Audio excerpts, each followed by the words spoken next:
Finally detective Ujjwalan എന്ന ചിത്രത്തിൻ്റെ first half റെസ്പോൺസൊക്കെ ആരാധകർക്ക് മുന്നിൽ പുറത്തുകൊണ്ടിരിക്കുകയാണ്.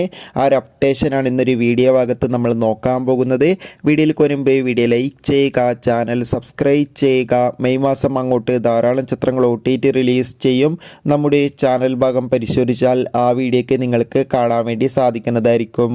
ധ്യാൻ ശ്രീനിവാസ്, സിജു വിൽസൺ എന്നൊക്കെ പ്രധാന കഥാപാത്രങ്ങളായി ഇന്ന് റിലീസിനെത്തിയ ചിത്രമായിരുന്നു ഡിറ്റക്റ്റീവ് ഉജ്ജ്വലൻ. ഏവരുമേറെ ആകാംക്ഷയുടെ ചിത്രത്തിൻ്റെ റിലീസിനായി കാത്തിരിക്കുകയായിരുന്നു. ഫൈനലി ചിത്രത്തിൻ്റെ ആദ്യ ഷോ ഇപ്പോൾ കേരളത്തിലെ വിവിധ തിയേറ്ററുകളിൽ ആരംഭിച്ച് ചിത്രത്തിൻ്റെ ഫസ്റ്റ് ഹാഫ് റെസ്പോൺസൊക്കെ പുറത്തുവന്നുകൊണ്ടിരിക്കുകയാണ്. ചിത്രത്തിൻ്റെ ആദ്യ ഷോ കഴിയുമ്പോൾ തന്നെ ചിത്രത്തിന് മികച്ച അഭിപ്രായമാണ് പുറത്തുവന്നുകൊണ്ടിരിക്കുന്നത്. ചിത്രം ഒരു ഇൻവെസ്റ്റിഗേഷൻ കോമഡി എൻ്റർടൈൻമെൻ്റ് ആണെന്നും ചിത്രത്തിൽ നമുക്ക് ധ്യാൻ ശ്രീനിവാസൻ്റെ മികച്ച അഭിനയം മികച്ച പെർഫോമൻസും കാണാൻ വേണ്ടി സാധിക്കുന്നുണ്ടെന്നാണ് റിപ്പോർട്ടുകൾ സൂചിപ്പിക്കുന്നത്. കാത്തിരിക്കാം കൂടുതൽ അപ്ഡേഷൻ അറിയാൻ വേണ്ടി.